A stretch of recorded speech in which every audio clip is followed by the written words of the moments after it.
Factcheck TV.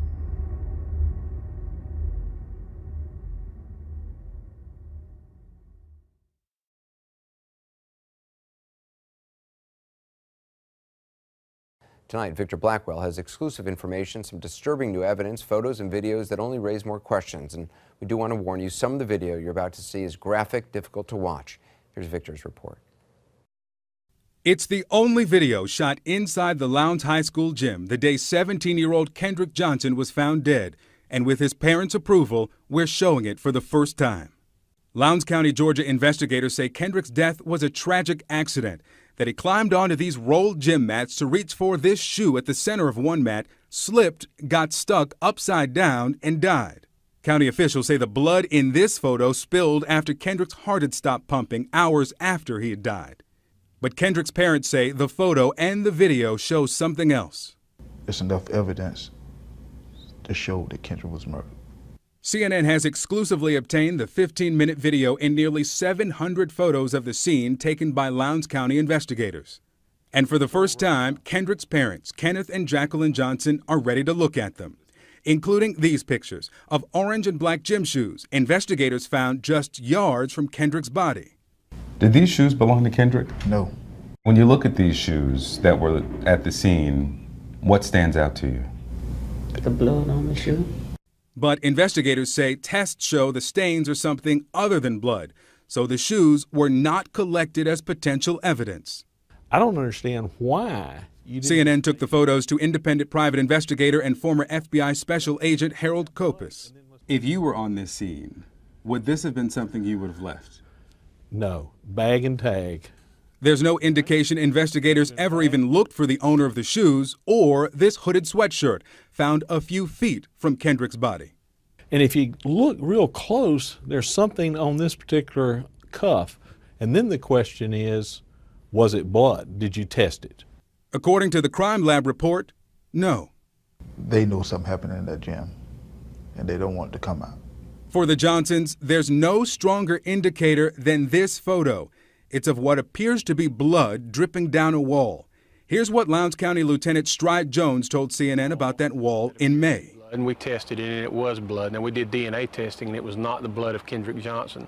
If it wasn't Kendrick blood, whose blood was it?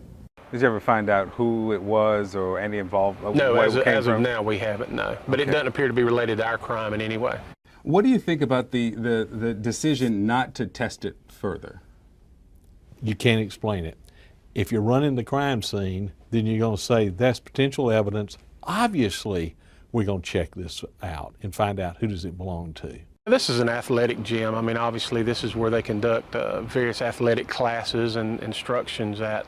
A kid couldn't have scraped their knee or arm or something and got that much blood on the wall. There's 1, 2, 3, 4, 5, 6. 6 impacts.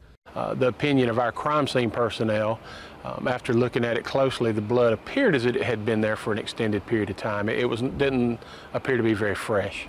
School gym. There is no way that they would allow whoever was supposed to clean this gym to leave that blood on that wall. And there's the question, why was there no blood where they expected to see lots of blood?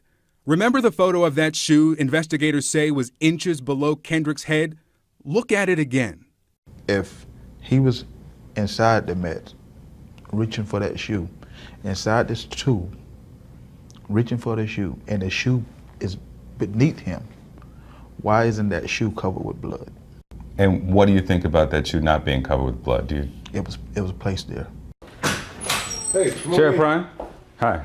Victor Blackwell, CNN. Chris Prime. The Sheriff's Department has denied a cover-up, but we took the Johnsons' concerns to Lowndes County Sheriff Chris Prime. Got some questions about the Kendrick Johnson case. I'm not going to discuss that with you. Why not, sir? Because our case is closed. The family has some concerns about why some things were not taken into evidence. There was blood on the wall. I'm not going to discuss the case with you. And why is that? Because I don't want to. Then, less than a minute after he'd invited us in, What did you not understand that I said? I'm through talking to you. He ushered us out. Thank you, Sheriff Prime. I don't believe this was an accident. I think this young man met with foul play. The Justice Department is reviewing the pictures and the video to decide if it'll launch a federal investigation into Kendrick's death. But for Kendrick's father, the evidence is clear. Someone murdered him. They should be in jail. They are covering it up. They should be in jail.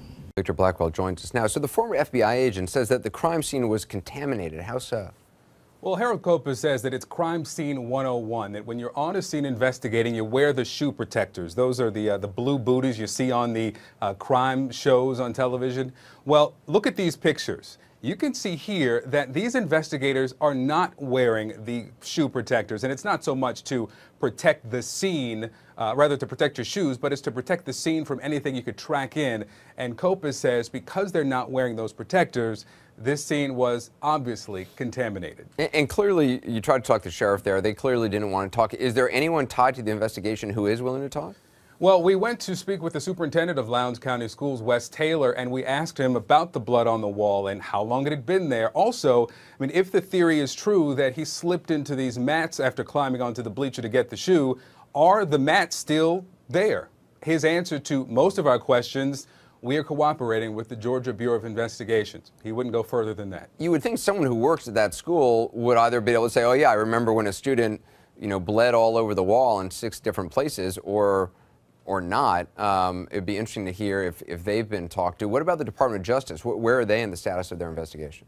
The U.S. Attorney in Macon, who covers this district, his name is Michael Moore, and we've spoken with him several times, and each time he says that he is reviewing the information from the Lowndes County Sheriff's Office, and he is going to work to decide if he will open a criminal investigation. Now, just a few weeks ago, we heard from the Civil Rights Division. They've said that they will not open an investigation through their department, but it still could be opened as a criminal investigation. Michael Moore says he could come up with that decision in a week or in a month. He doesn't feel rushed. He wants to make sure that he gets it right.